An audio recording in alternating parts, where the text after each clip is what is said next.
আসসালামু আলাইকুম। Welcome to my channel polytechnic school. আজকে আপনাদের সাথে অটোক্যাড এর পেজ সেটআপ সম্পর্কে আলোচনা করব ইনশাআল্লাহ। অটোক্যাড এর পেজ সেটআপ করার জন্য অটোক্যাড এর যে মেইন আইকনটি আছে এই আইকনটি আপনাকে ওপেন করে নিতে হবে। ওপেন করার পর পেজ সেটআপ করার জন্য এট ফার্স্ট আপনি যেখানে যাবেন ভিউ এ যাবেন। ভিউ থেকে ডিসপ্লে, ডিসপ্লে থেকে ইউসিএস আইকন। এই ইউসিএস আইকনটা শুধুমাত্র আমরা অনই করে রাখবো। অরিজিনটাকে উঠিয়ে দেব। ফরম্যাটে প্রথম যে কাজটি করব ইউনিটস এর কাজ করব। ইউনিটসে লেংথ টাইপ দেখেন ডেসিমাল থেকে আমরা আর্কিটেকচারাল করে দেব। প্রেসিশন 0 ফিট 0 ইঞ্চি। দেন ওকে। তারপর ফরম্যাটে দ্বিতীয় স্টেপে যে কাজটি করব সেটা হলো ডাইমেনশন স্টাইল। ডাইমেনশন স্টাইলে যাওয়ার পর মডিফাই। মডিফাই যাওয়ার পর আপনি প্রথমে যে কাজটি করবেন প্রাইমারি ইউনিটসে যাবেন। তারপর ইউনিট ফরম্যাটে ডেসিমাল থেকে আর্কিটেকচারাল প্রেসিশন 0 ফিট 0 ইঞ্চি করে দেবেন। তারপরে ফিটে আসবেন। ফিটে always keep text between x lines করে দেবেন। তারপর টেক্সটে যাবেন। টেক্সট হাইট 1 ফিট করে দিবেন।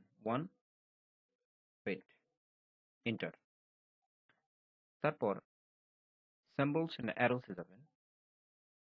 অ্যারো সাইজটাকে আপনি 1 ফিট করে দিবেন। 1 ফিট। এন্টার। ডাইমেনশন স্টাইল আমাদের আর কোনো কাজ নেই। তারপর আপনি ওকে করে দেবেন। ওকে করে দেওয়ার পর সেট কারেন্টে 2 থেকে 3 বার ক্লিক করে নেবেন। তারপর এটি ক্লোজ করে দিবেন। থার্ড স্টেপে ফরম্যাটে যে কাজটি আমরা করব ড্রয়িং লিমিট। আপনি যে পেজে কাজ করতেছেন এই পেজটার দৈর্ঘ্য প্রস্থ কত হবে তার জন্য ফরম্যাট থেকে ড্রয়িং লিমিটে যাবেন। তো ড্রয়িং লিমিটে যাওয়ার পর 0, 0 এন্টার।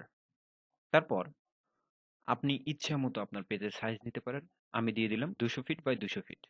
200 feet,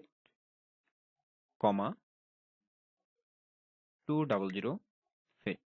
enter. এই পেজটিকে জুম করার জন্য জেড এন্টার। কতটুকু জুম করবেন? পুরো পেজটাই অল, তার জন্য এ এন্টার। তারপর যে কাজটি করবেন টুলসে যাবেন। টুলস থেকে অপশন, অপশনে যাওয়ার পর এট ফার্স্ট আপনি ডিসপ্লেতে যাবেন। ডিসপ্লেতে যাওয়ার পর কালার্সে যাবেন। তারপর কালার্স থেকে আপনি আপনার পেজের কালার ইচ্ছে মতো চুজ করে নিতে পারেন। চুজ করে নিয়ে ওকে করবেন। আমি আমার পেজের কালারটা আমি ব্ল্যাকটাই পছন্দ করি, তার জন্য ব্ল্যাকটাকে সিলেক্ট করলাম। তারপর অ্যাপ্লাই এন্ড ক্লোজ। তারপর ক্রসহেয়ার সাইজ, এটাকে আমি মাঝখানে রাখি। আপনারা চাইলে ছোটও করতে পারেন, বড়ও করতে পারেন। আমি মাঝখানে রাখি। তারপর ওপেন এন্ড সেভে যাবেন। Save as AutoCAD 2004 LT 2040 XF এটা করে দিবেন। তারপরে আপনার যে কাজ প্লট অ্যান্ড পাবলিশে যাবেন।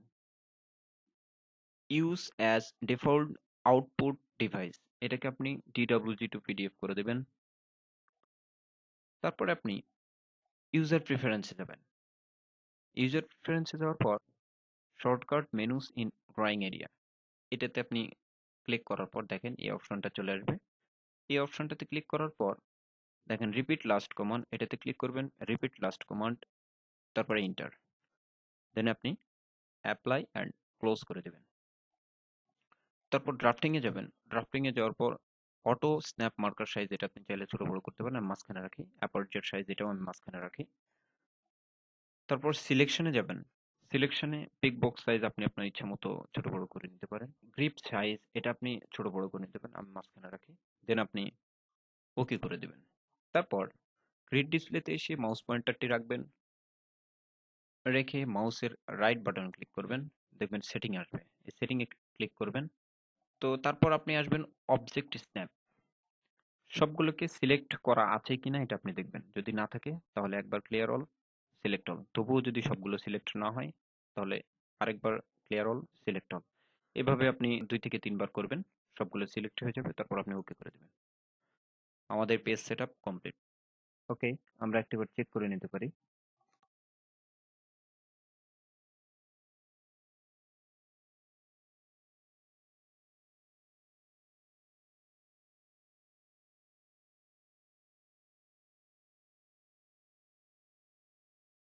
ওকে, আমাদের পেজ সেটআপ কমপ্লিট। তো এই পেজটাকে সেভ করার জন্য কন্ট্রোল এস চাপবেন। তারপর আপনি আপনার ডেস্কটপের ইচ্ছা মতো জায়গায় সেভ করতে পারেন। আমি ডকুমেন্টস সেভ করলাম, ফাইলটির নাম লিখলাম, দেন ফাইলটি সেভ দিয়ে দিলাম। তো সেভের লোকেশনটি একটিবার চেক করে নেই। এটি আমাদের পেজ। তো আমার এই ভিডিওটির দ্বারা আপনি যদি ন্যূনতম উপকৃত হন তাহলে অবশ্যই আপনার বন্ধু বান্ধবের মধ্যে শেয়ার করবেন, লাইক কমেন্টের মাধ্যমে আমাকে জানাবেন। পরবর্তী ভিডিও পাওয়ার জন্য আমাদের চ্যানেলে সাবস্ক্রাইব করবেন এবং বেল বাটনটি অন করে রাখবেন। আসসালামু আলাইকুম।